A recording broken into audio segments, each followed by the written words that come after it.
Сәлеметсіздер ме балалар? Бүгінгі біздің өтетін тақырыбымыз тыныс алу мүшелері ауруларының себептері және олардың алдын алу шаралары. Видеоны көрмес бұрын каналыма тіркеліп, подписаться батырмасын басуларыңызды сұраймын. Бүгінгі сабақта сіздер тыныс алу мүшелері ауруларының себептері, тыныс алу мүшелерінің аурулары, тыныс алу мүшелерінің гигиенасы және тыныс алу мүшелері аурулардың алдын алу туралы ақпараттар білетін боласыздар. Ауру тудырғыш микроорганизмдер ол адамдардың тыныс мүшелері ауруларын қоздыра түседі. Бұларға біз вирустарды, саңырауқұлақтарды және бактерияларды жатқызамыз. Кейде ауру қоздырғыштың жалғыз түрінен де ауру яғни пайда болуы мүмкін. Кей жағдайда адамдардың қоздырғыштарының бірнеше түрі болады. Сонымен қатар аллергия тудырушылар да кездесуі мүмкін. Бұл жағдайда күнделікті тұрмыстық аллергия тудырушыларға кәдімгі шаң тозаңды үй кенелерінде атап кетуімізге болады. Одан басқа бронх демікпесі, яғни оны тыныс демікпесі деп атаймыз, ол да ауруларды тудырушы болып табылады. Сонымен қатар адамның тыныс мүшелері ашытқы және зең спораларының, жануарлардан аллергендерінен, өсімдіктердің кейбір түрлерінің тозаңдарынан, сондай-ақ басқа да әртүрлі аллергия тудырушы жәндіктердің күшті зардап шегуі мүмкін. Атмосфераны басты ластаушылар олар шаң, тозаң және күл. Олар киімді, баспананы ластайды және де денсаулыққа өте зиян тигізеді. Күлдің құрамында өкпе обырын және тыныс мүшелерінің басқа да ауруларын тудыратын заттар болады. Одан кейінгі слайдта біз тыныс алу мүшелерінің аурулары туралы айта кетеміз. Тыныс алу мүшелерінің аурулары олар мүшелерге енген микроорганизмдердің бір бөлігі.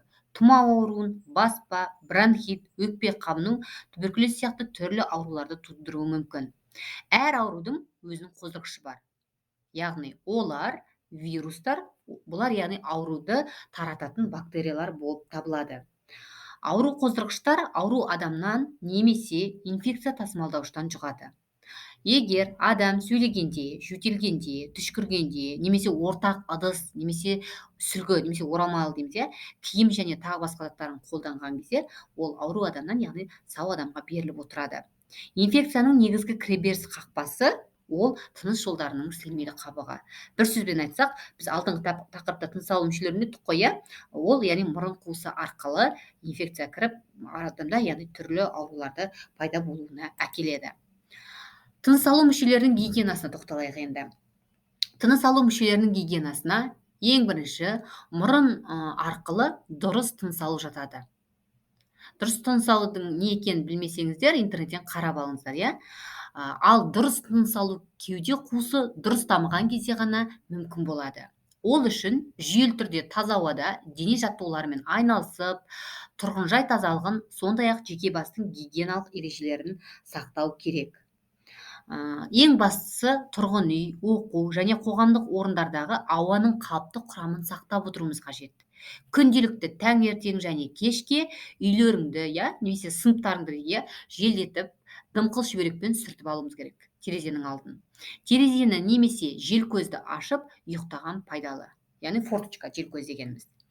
Нашар желдетілген бөлмедегі ауаның құрамындағы 0,5% артық көміршікл газының артық мөлшерін жойып оттекпен байытып отырады. Тыныс алу мүшелерінің алдын алу үшін адамның таза ауада жүру мерзімінің ұзағырақ болуы, яғни таза ауада көптеп жүруіміз керек. Және де жеке бастың тазалығын сақтау және организмді үнемі шынықтырып отыру керек. Тыныс алу мүшелеріне арналған жаттығулар жасау керек. Және де эфир май бар емдік шөптерді пайдалана отырып ингаляция жасау керек. Тыныс алу мүшелері жүйесіне ішімдік ішу және шылым шегу жағымсыз әсер етеді.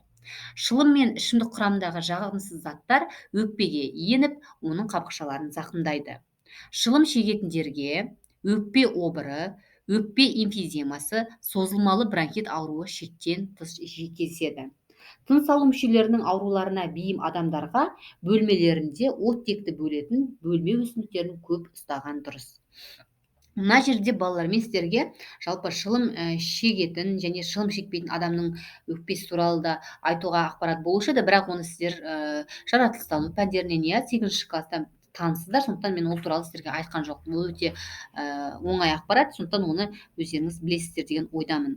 Ал енді жаңағы бұл сабақтан түйгеніміз не? Яғни оқу орнымызды, отыратын кабинетімізді, үйімізді үнемі желдетіп отыруымыз керек, иә, таза ауаны өте көптеп кіргізуіміз керек және салауатты өмір салтын сақтау керек. Жаман әдеттерден аулақ болуымыз керек, иә, шылым шегу немесе басқа да ішімдік болсын. Бұның барлығы біздің тыныс алу мүшелерінің пайда болуына, оларды уақытында емдемесе жаман ауруға ұласып кететінін сіздер білесіздер. Бұл айтылған ақпараттардың барлығы жаңағы мектеп бағдарламасында және ұбт да үнемі кездеседі. Осылардың барлығын дәптерлеріңізге түртіп жазып алыңыздар. Тыңдағандарыңызға рахмет. Келесі сабақта кездескенше.